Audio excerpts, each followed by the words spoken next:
You know that moment when something meant to be small and simple turns into the biggest thing you've ever done? Yeah, that's exactly how this started. It was a summer evening, golden sunlight pouring through the backyard trees, and I was standing there staring at this massive oak behind my house, the kind that's older than half the neighborhood.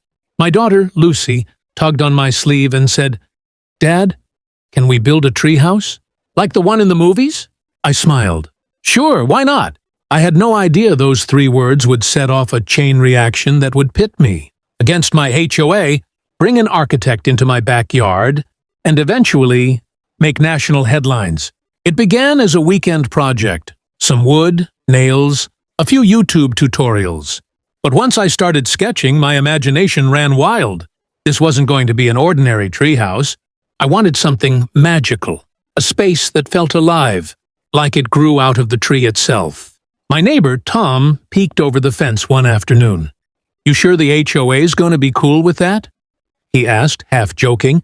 I laughed it off. "It's a treehouse, Tom, not a skyscraper." By week 3, the structure was taking shape.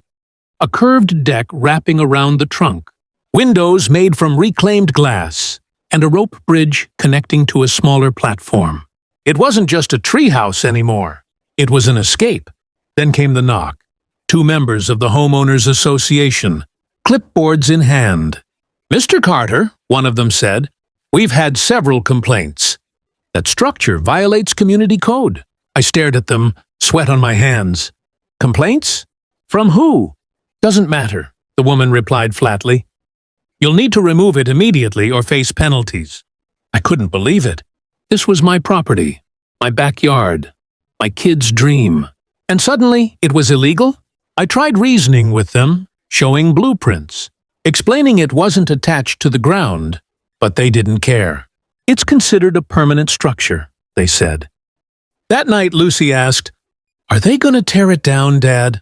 I promised her, "No, not without a fight." And that's when I decided to call in some help. Not just any help. A professional, an architect. What happened next?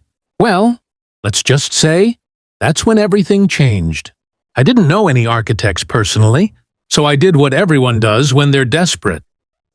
I turned to the internet. After scrolling through portfolios of sleek glass houses and million-dollar homes, I almost gave up. Then one photo stopped me cold. It was a small treehouse, twisting wood, curved beams, sunlight streaming through leaves. It didn't look built. It looked grown. The designer's name, Eli Turner, an award-winning eco-architect known for blending nature with modern design. I sent him an email, half expecting no reply. But the next morning, my phone buzzed. "Hey, this is Eli Turner. I saw your treehouse. Can I come see it?" That weekend he showed up, jeans, rolled-up sleeves, measuring tape around his neck, and the kind of spark in his eyes that told me he lived for stuff like this. He walked around the tree, studying every detail. I nervously followed, waiting for the inevitable. "Yeah, you'll have to take it down." But instead, Eli grinned. "This," he said, tapping the wood, "isn't illegal. It's art." I blinked. "Art?" "Yeah. You didn't just build a treehouse, you built a habitable sculpture. I've seen projects half this inspired win design awards." I laughed. But he wasn't joking. "You just need to reclassify it. Instead of calling it a structure, you call it an installation. There are different codes for that." My jaw dropped. The man wasn't just an architect, he was a strategist. He spent the next few days documenting everything. The materials, the foundation, the environmental impact. He even had a drone fly over the property for aerial shots. When the HOA came back for a follow-up inspection, Eli was waiting. He introduced himself confidently. "Good afternoon. I'm the consulting architect on this project." The board members looked puzzled. "Consulting? For what?" "For this award-winning eco-installation," Eli said smoothly, handing them a neatly bound report with his signature on it. The woman from last time frowned, flipping through the pages. "This isn't recognized under HOA code." Eli smiled politely. "Then perhaps your code needs updating." I nearly laughed out loud. They left, clearly frustrated, promising to review the matter. But as they walked away, Eli turned to me with that same calm confidence. "They'll fight it," he said. "But I've dealt with HOAs before. Let them come. They don't realize they're arguing against design excellence." For the first time since this nightmare started, I felt hope. But I had no idea. The battle was only just beginning. 3 tense weeks passed after that hearing. Every day I checked the mailbox like it was a bomb waiting to go off. Meanwhile, the video of our illegal treehouse had crossed 2 million views. News outlets called it the Treehouse War. People even started sending messages offering legal help, and one message, in particular, stood out. It was from a magazine editor. The email subject line read, "Possible feature, Sustainable Design Award nominee." Eli grinned when I showed him. "Told you," he said. "Award-winning." But before we could even celebrate, the HOA made their move. Another official envelope. But this time it wasn't a warning. It was a notice of demolition. They were planning to forcibly remove the treehouse.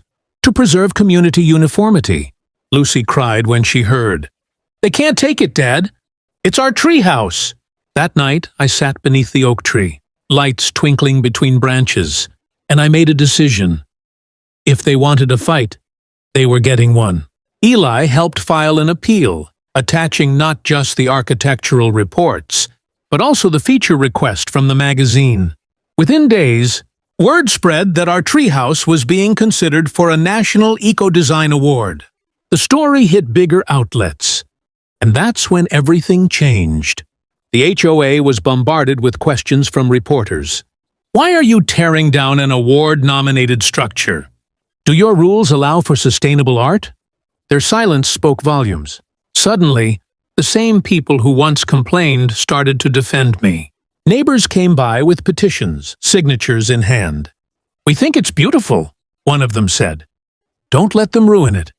Finally, the HOA called for a final meeting. Eli and I walked into that same community hall, but this time it was packed. Cameras, neighbors, even a few city officials. The HOA chair cleared his throat, reading from a paper. "After review and external consultation, the board has decided—" He paused. You could hear a pin drop. "To withdraw all violations and recognize the structure as an approved artistic installation under community guidelines." The room erupted. Lucy jumped into my arms, laughing and crying at the same time. Eli just smiled that quiet, knowing smile. A month later, our treehouse was featured in Modern Design Quarterly, under the headline, "When Rules Met Imagination, the Treehouse That Redefined Home." And right there, under the photo of the oak glowing in the sunset, the caption read, "Award-winning design by Eli Turner, commissioned by homeowner Daniel Carter." The HOA once called it illegal. Now, they call it a landmark? A week later, I got the letter, thick, official, stamped with the HOA logo like it was a government summons. Inside, a neatly typed page declared my treehouse, in violation of Section 14B, unauthorized permanent structure. Eli read it over my shoulder and chuckled. "They're bluffing. Section 14B doesn't even apply unless the structure is anchored to the ground.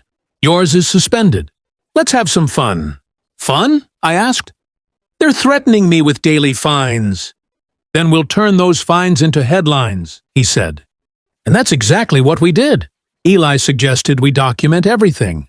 The design process, the story behind it, even Lucy's dream that started it all. We made a short video explaining how the treehouse was sustainable, used reclaimed wood, and didn't harm the tree.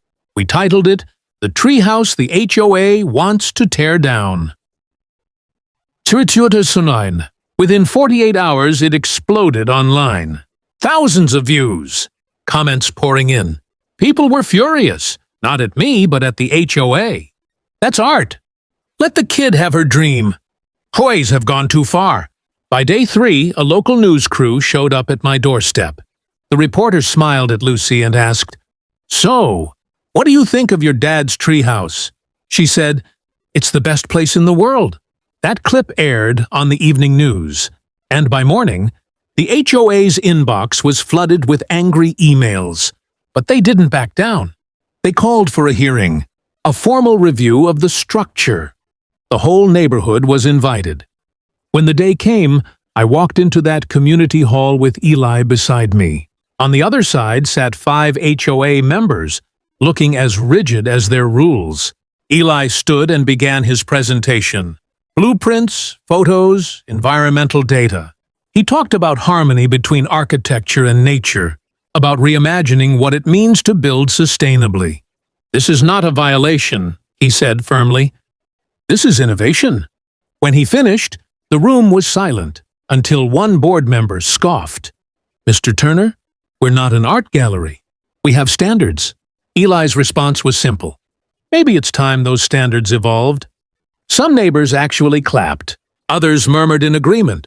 The board quickly adjourned to deliberate, faces tight with frustration.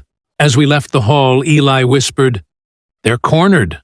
They'll either double down or do something desperate." I didn't know which would happen first, but I knew the fight was far from over. Enjoying this story about how one treehouse went from illegal to award-winning? Hit that subscribe button for more real life stories where creativity beats the odds. Drop a like if you'd stand up for your dream project too. And tell me in the comments, what would your dream treehouse look like?